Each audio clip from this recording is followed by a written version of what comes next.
It's very nice to meet you, Terry. I'm a big fan of all your work, and watching you on Resident Alien, I immediately thought of your very brief stint on the X-Files as a super soldier. I think I talked it up in my head. I thought it was like a season-long arc or something, and it was only a couple episodes. Yeah, I wasn't there very much. I have a foggy recollection of being on the X-Files. And I remember the personnel, the people, and not so much the storylines and things. What I was doing.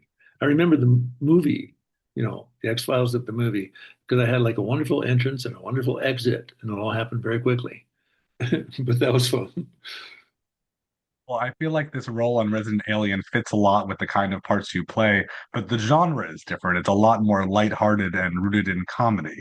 Yeah, yeah, it's fun. I mean, I don't, yeah, and it is different than stuff I normally get to do. So, although my character, I mean, Alan was hilarious, and the writing is very funny. Not in my case, my character was pretty straight, fairly dramatic. Even though there were a couple cool scenes I got to do with Alan in his home, things like that. When we finally were sort of in sync. I feel like you started off and it was, sort of like a villain, and by the end, definitely a hero. Did you enjoy playing the sort of villain first, or you like the hero arc better? Oh, and I played plenty of sort of villains, so I'm like, the hero was kind of more fun. I enjoyed that a lot. Even though I wasn't totally human, it was still. I got pretty human after they replaced my parts, so that was all right. And what is it like wearing a suit like that? It was not a difficult. A lot of that was done with special effects, and so it was fairly easy. It wasn't like I was ever uncomfortable or wildly challenged. I didn't have that much to do, so that was easy. I really enjoy your scenes with Elizabeth Bowen also. I think she's just such a great member of the cast, and especially the enthusiasm and admiration she has for, this character of the alien tracker. What is it like working with her?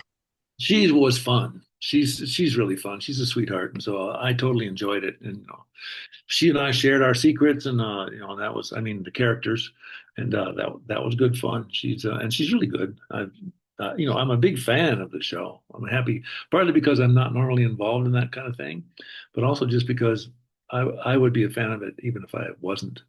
So it was fun, and Liz was easy to work with and fun to work with, and as funny as she seems. Very dry. Because this isn't the kind of thing you usually do, how did it come about? Were you approached for the role? Yes, as I recall, I was.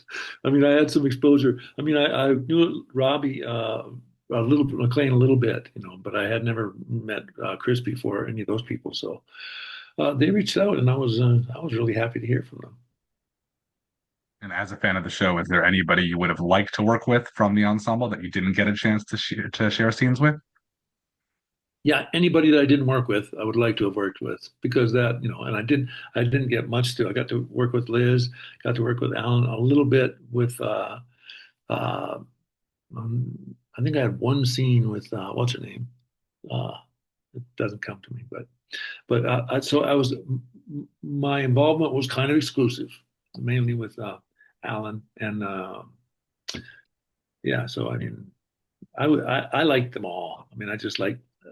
Ideally, for me, if I'm having a good experience, it's usually because I'm sort of a member of a family. A cast is kind of a family, and that was I could go away to work somewhere, which I always do. So we were up in Vancouver, but no, I didn't get to work with Asta. I'll do character names.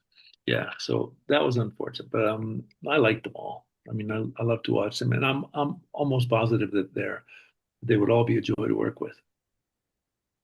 Well, you've appeared in so many shows over the years, and sometimes, as a series regular, sometimes just in one or two episodes. Do you feel like it's different for you just coming on for a brief appearance? Or, what is it like, the range of your appearances? Do you prefer to Yeah, be I really mean, present for a lot? yeah, I mean, it's different, of course, to come on with just a bit here and a bit there. But once you've been involved in this business for so long, and the people sort of know you, and people generally know how to behave, and if they understand that you basically, speak the language, it's pretty smooth immediately. Yeah. So yeah, this was easy. Well, on the note of your regular roles, how much does, John Locke and just Lost in general, how much does that follow you, and how much do you think that's shaped the kind of parts that you've gotten since then? Well, it follows me. I mean, it follows me quite a bit, just in the sense of that's what people primarily remember. I mean, that's what most of the people talk about. There are some people who talk about other things. That I'm prepared for that. If somebody comes up and says, they go, "Oh, people come and go, oh, I like that show so much," and I kind of have to go like, "Well, which one? What are we talking about?" I wasn't heavily in. Are they talking about Resident Alien, or are they talking about Patriot, which I don't know if you're familiar with, which I loved. Or I'm in Santa Fe right now, and we shot. And so people who come up, there are a lot of people in Santa Fe. People here have a phrase, and I think it's FIP, formerly important people. And so you might be sitting in a restaurant here in Santa Fe, and there might be a Nobel laureate next table to you. You don't know, so you don't know who a lot of these people are. But people, I love it when people come up and talk about something other than Lost. I also, I love the reference to John Locke.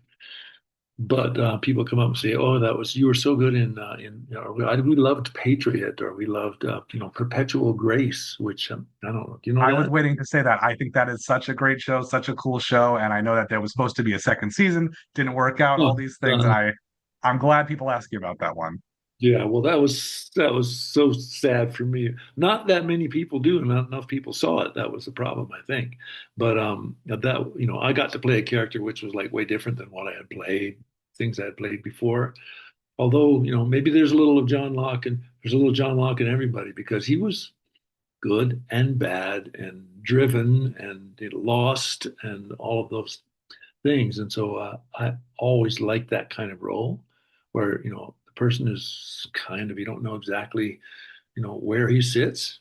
So if somebody comes in and is just a bad guy or just a good guy, that's fun too. But that's different, because maybe it's something I bring. Maybe I bring that sort of like, where's this guy coming from thing. I don't know. I don't do it intentionally, but if people see that in me, great.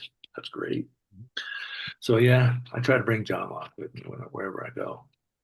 That's wonderful. Well, before I let you go, what do you like to watch? What have you seen recently that's really sticking with you? What have I seen recently? Well, we went and saw How to Train Your Dragon. That was wonderful. We just watched. We see things that have been. Kate and I, my significant other, we just watched Bad Sisters. Oh, that was really good. I like that a lot. You know, Not sure what else. I mean, they come and go, but those are my two most recent things. Fantastic. Well, I so appreciate your time, Terry. It was a real pleasure to meet with you. Nice talking with you. Thanks.